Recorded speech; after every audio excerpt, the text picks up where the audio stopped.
नमस्कार, मैं हूँ विकास टेकरे और स्वागत करता हूँ आप सभी का द हिस्ट्री यूट्यूब चैनल में। दोस्तों, इस वीडियो में हम इस ओल्ड क्वेश्चन पेपर को समझने का प्रयास करेंगे जो है 2021-22 का, और ये है हिस्ट्री ऑफ मराठा के बारे में 1627 से लेकर 1818।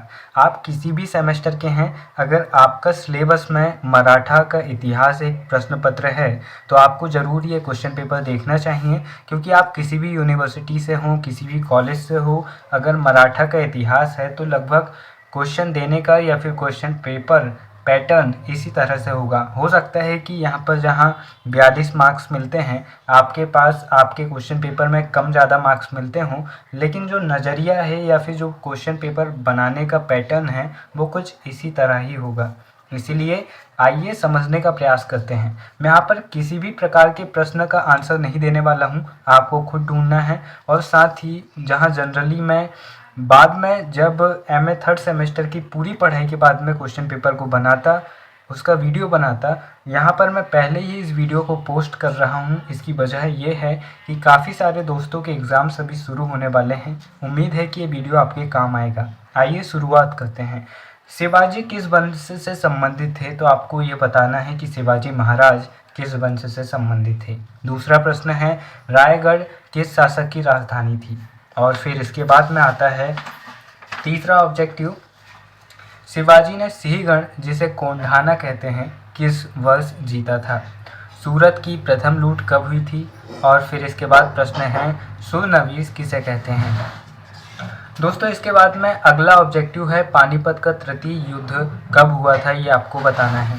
इसके बाद में अगला ऑब्जेक्टिव आता है, सालवाई की संधि कब हुई थी।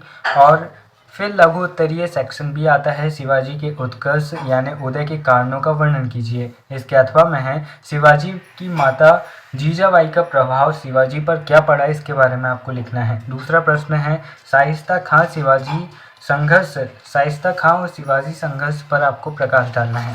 फिर इसके बाद में अगला प्रश्न आता है कि शिवाजी की सूरत लूट पर संक्षिप्त लेख लिखिए। और चौथा प्रश्न बनता है कि शिवाजी के आगरा कैद से मुक्त होने पर संक्षिप्त लेख लिखिए। इसके अथवा में है कि शिवाजी के व्यक्तित्व पर प्रकाश डालिए। और पांचवा प्रश्न आता है, संभाजी के कर्नाटक अभियान पर संक्षिप्त टिप्पणी कीजिए।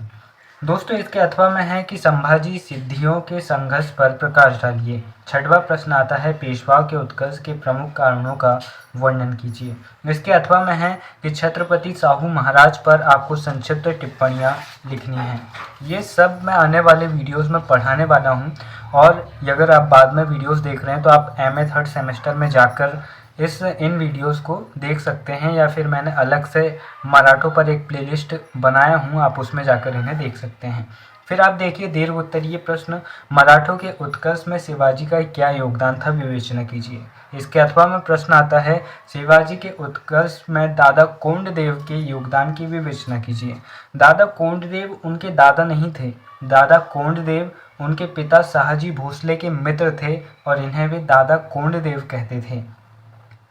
लेकिन ये उनके जो वंशा यानी कि उनके रियल वाले दादा नहीं थे, एक प्रकार से उनके गुरु थे, जिन्होंने उन्हें शस्त्र विद्या या फिर शिक्षा प्रदान की, जो प्रारंभिक शिक्षा उनको मिली थी। इसके बाद आठवां प्रश्न देखिए, अफजल खां की हत्या मराठा इतिहास की महत्वपूर्ण घटना मानी जाती है, इसकी आपको व्याख्या करनी है। इसके अथवा में प्रश्न आता है, क्या शिवाजी के लिए पुरंदर की संधि अपमानजनक समझौता था या फिर कोई उनकी रणनीतिक चाल, ये आपको समझाना है। नौवां प्रश्न आता है कि शिवाजी के राज्याभिषेक के कारणों की विवेचना कीजिए। इसके बाद आपको ये देखना है कि शिवाजी की अष्टप्रधान शासन व्यवस्था का वर्णन करना है। जो उनकी मंत्री परिषद थी उसे अष्टप्रधान कहा जाता था, यानी कि 8 मंत्री होते थे, उसके बारे में आपको बताना है। 10वां प्रश्न आता है कि संभाजी और पुर्तगालियों के मध्य युद्ध के क्या कारण थे, विवेचना कीजिए। राजा राम के शासनकाल में मराठा मुगल संघर्ष का वर्णन कीजिए। और 11वां प्रश्न आता है कि साहू के महाराष्ट्र आने पर मराठा साम्राज्य में कौन कौन सी समस्याएं उत्पन्न हुई।